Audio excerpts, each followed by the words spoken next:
I've recently been getting back into Way of the Hunter, and I gotta say it has been a real blessing to get back into this game. I have given it a little bit of a break, but since I played it a lot last time, they've added a lot of rares. There's a new map, Matariki Park, which is in New Zealand, but this is what has really got me excited. I have a melanistic reindeer, or well, caribou as they call them here, standing over there. He is a young. So we need to grow this guy, and hopefully we're gonna be able to actually get a big boy out of that. Not long ago, Flincher pulled out a 5-star melanistic moose. Nothing that really ever gets beaten in terms of how cool something is, but in terms of history between me and Flincher, his very first rare diamond back in Call of the Wild was a moose. It was an albino. My very first rare diamond was a reindeer. Has history got a way of repeating itself? I don't know. We need to wait and see how big this guy is eventually gonna get.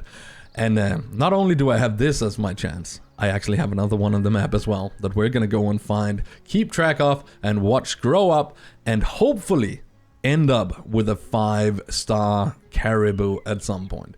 For all of this to work, we need to understand how aging in this game works.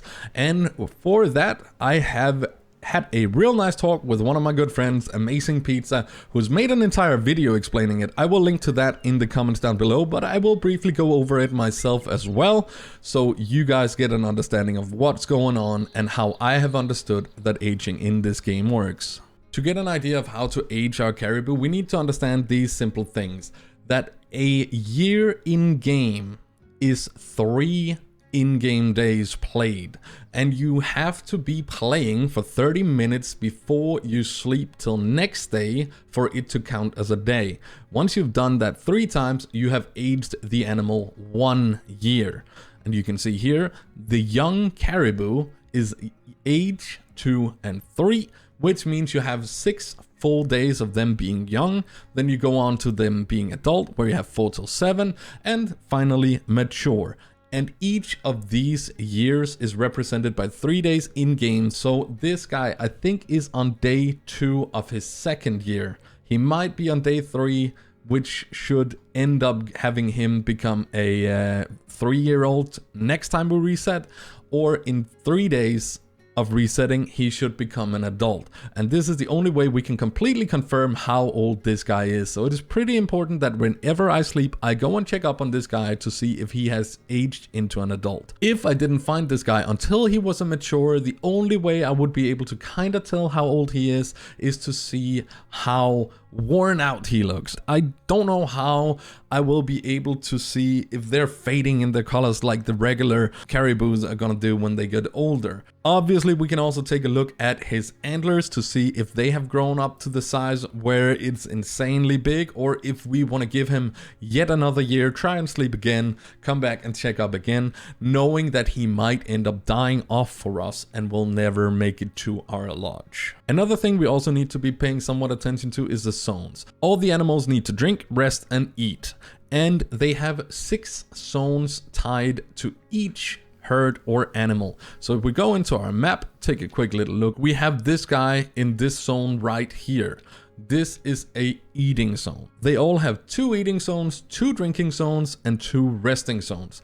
If in his feed time he wasn't in this zone right here, I would have been able to find him in an eating zone down here. I've been able to find this information by using the toolbox. It's a very nifty little website that lets you see what zones are tied to what herds. So once we have this one, which is our guy's herd, then I know for a fact he will have a feeding zone here, he will have a feeding zone here, he will have a drinking zone here, and a drinking zone here. The zones, now we're gonna spook them, and that's, I really hope I've gotten the pictures I need, because else we need to go back and do this. Now that we've spooked them here, we will be able to go and look at this zone, which hopefully should say caribou. It does. Then you can see frequency of use is often. This means that this is their preferred eating zone. If I go to the other eat zone over here, it will say rarely, but it does not say never, because If I then don't find them here, I know that they sometimes, once in a while, go and use the other zone over there. It's the same for the resting zones, and it's the same for the drinking zones. Them saying rarely doesn't mean that you shouldn't check them if you can't find them in the often zone. And as I just mentioned, I was using the Way of the Hunter toolbox to figure out the information about our guy right here. This is our caribou herd, and this is his zones. Clicking on this icon simply reveals all of his zones available to that herd. This is the eating zone that we have. Down here we have the other eating zone. Up here in the mountains we have a resting zone, another resting zone over here, a drinking zone here, and all the way up top here to the northeast of us we also have another drinking zone. And knowing this information is going to give us a pretty big advantage when we're trying to keep track of how old this guy gets, to see if he eventually becomes my first 5-star rare in Way of the Hunter. I can't wait to see where this one goes.